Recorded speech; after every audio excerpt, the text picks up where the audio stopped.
হুসাইন একবার বিশ্বনবীরে প্রশ্ন করলেন, নানা মানিল আমজাদ ইলাল্লাহ, বলেন তো নানা আল্লাহর কাছে কে বেশি দামি, আপনি নাকি আমি? বিশ্বনবী বললেন, হুসাইন আনাল আমজাদ, আমি বেশি দামি। হুসাইন বলল, নানা জি আমি মানি না, আনা লা ওয়াফিক, আমি মানি না নানা। কেমন করে আপনি আমার চাইতে বেশি দামি হন? আপনার চাইতে আমি বেশি দামি।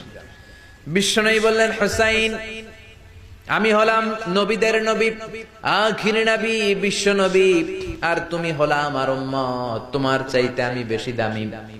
হুসাইন বলে, নানা জি আপনি ভুল বললেন, আপনার চাইতে আমি হুসাইন বেশি দামি। সুবহানাল্লাহ কইবেন না? বিশ্বনবী বললেন, কাইফা যালিক, কেমন করে এটা? হুসাইন বলল, নানা জি তাহলে বলেন তো আপনার আব্বার নাম কি? বিশ্বনবী বললেন, আমার আব্বার নাম হলো আব্দুল্লাহ। কি নাম? হুসাইন বলেন, আনা খালি আব্দুল্লাহ, লাইসা ক্বাবলাহু ওয়ালা বা'দাহু শাই।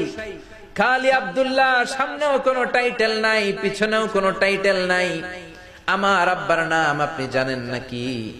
আমার আব্বা হলো শেরে খোদা, দুনিয়ার সব কাফির মুশরিকদের জন্য আল্লাহ আমার আব্বারে বাগ বানিয়ে পাঠিয়েছে। আমার আব্বা সাধারণ কোন মানুষ নয়, বিশ্ব নবীর মেয়ের জামাই। আল্লাহু আকবার। আপনার আব্বা আব্দুল্লাহ কি কোন নবীর মেয়ের জামাই নাকি? বলেন, আমার আব্বার নাম হলো আলী কাররামাল্লাহু ওয়াজহা। বিষ্ণু বললেন, তাই তো, আসলেই তো তোমার আব্বা বেশি দামি। আবার হুসাইন প্রশ্ন করলেন, নানা বলেন তো আপনার আম্মার নাম কি? কি নাম বিশ্বনবীর মায়ের? তোরা দেখে যা আমিনা মায়ের কোলে, মধু পূর্ণিমারি সেথা চাঁদ দোলে, যেন উষার কোলে রাঙার বিদোলে। তোরা দেখে যা আমিনা মায়ের কোলে, কুল মখলুকে আজি ধ্বনি ওঠে কে এলোই, কালিমা শাহাদাতের বাণী ঠোঁটে কে এলোই, পড়ে দুরুদ ফেরেশতা বেহেশতের দুয়ার খোলে। তোরা দেখে যা আমিনা মায়ের কোলে। আল্লাহু আকবার।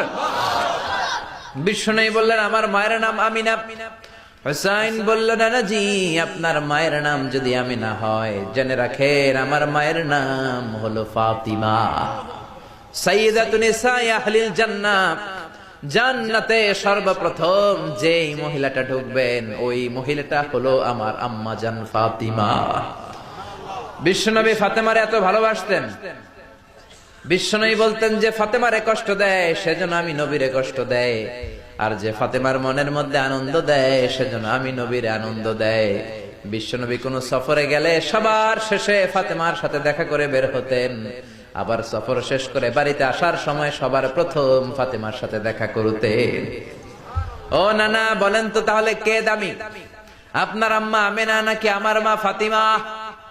বিশ্বনবী আর কোনো কথা বলে না। হুসাইন একের পর এক প্রশ্ন বানে নানাকে জর্জরিত করছে, নানা এবার বলেন তো আপনার নানির নাম কি?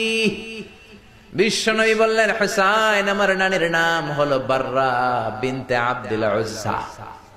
হুসাইন বলে, না না আপনার নানি বাররা রে কেউ চিনে না। চিনেন আপনারা?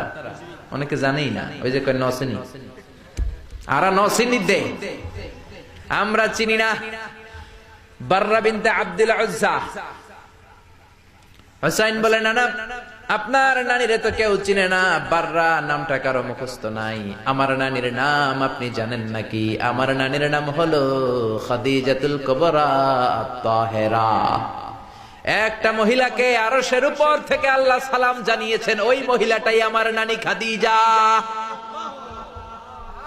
বিশ্বনবী খাদিজার এত ভালোবাসতেন, বিশ্বনবী বলতেন, আল্লাহ কিয়ামতের দিন যখন কেউ কাউরে চিনবে না, ওই কঠিন দিনে আমি যেন আমার প্রাণের খাদিজারে ভুলে না যাই।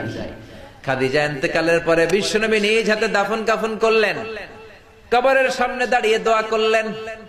দোয়ার পরে সব সাহাবীরা ঘরে ফিরে যায়। আবু বকর বললেন, নবী চলেন ঘরে ফিরে যাই, দাফন শেষ, কাফন শেষ, দোয়াও শেষ। বিশ্বনবী বললেন, না আবু বকর আমি যাব না, তুমি যাও, আমি কবরের সামনে দাঁড়িয়ে থাকবো।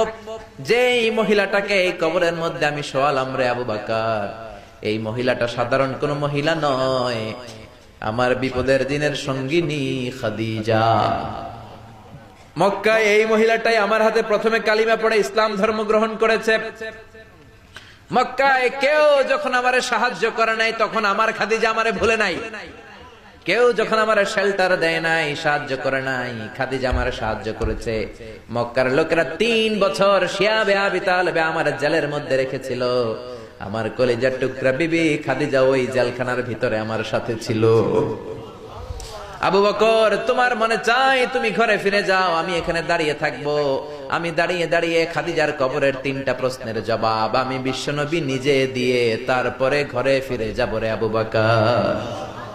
সাইয়েদনা জিবরাইল এসে বললেন, ইয়া রাসূলুল্লাহ, ইয়া হাবিবাল্লাহ, দাঁড়িয়ে থাকার দরকার নাই, আপনি ঘরে ফিরে যান। আল্লাহ বলেছে খাদিজার কবরের 3টা প্রশ্নের জবাব আরশের উপর থেকে আল্লাহ নিজেই দিয়ে দিবে। ও নানা, কই আপনার নানি বাররা, কই আমার নানি খাদিজা? বিশ্বনবী কোনো কথা বলেন না। হুসাইন আবার প্রশ্ন করলেন, নানা বলেন তো আপনার নানার নাম কি? বিশ্বনবী বললেন, আমার নানার নাম হলো ওয়াহাব ইবনে আব্দে মানাফ। হুসাইন বলে, নানা আপনার নানা ওয়াহাব রে কে চিনে? কেউ চিনে না আপনার নানারে। আর আমার নানারে চিনে না এমন কোন মানুষ পৃথিবীতে নাই, ঠিক না? আমার নানার উপরে দুরূদ পড়ে না এমন কোন মানুষ পৃথিবীতে নাই। আমার নানার প্রশংসায় পঞ্চমুখ নয় এমন কোন মানুষ পৃথিবীতে নাই। আমার নানারে মাছে চিনে, গাছে চিনে, জিনেরা চিনে, ফেরেশতারা চিনে, পাখিরাও চিনে, ঠিক কি না? আমার নানা হাউজে কাউসারের মালিক, আমার নানা শাফাতের মালিক। আমার নানা শুধু মানুষের নবী নয়, জিনদের নবী নয়, ফেরেশতাদের নবী নয়, আমার নানা সব নবীদের নবী, ঠিক কি না? আমার নানার নাম হলো, পড়েন, মুহাম্মাদুর রাসূলুল্লাহ সাল্লাল্লাহু আলাইহি ওয়াসাল্লাম। এই হলো আমার নানা। এবার বলেন কে দামি? বিশ্বনবী আর ধৈর্য ধারণ করতে পারেন না, ধা ধা করে চোখের পানিগুলো ছেড়ে হোসাইনকে বুকের মধ্যে জড়িয়ে ধরেন আর বলেন, হোসাইন তুমি ঠিকই বলেছো, আজকের তর্ক বিতর্কে আমি নবী হেরে গেলাম, তুমি জিতে গেলা। আসলে আমি নবীর চাইতে তোমার দাম আল্লাহর কাছে কোটি কোটি গুণ বেশি। কোন সুবহানাল্লাহ। আরো জোরে পড়েন আল্লাহু আকবার।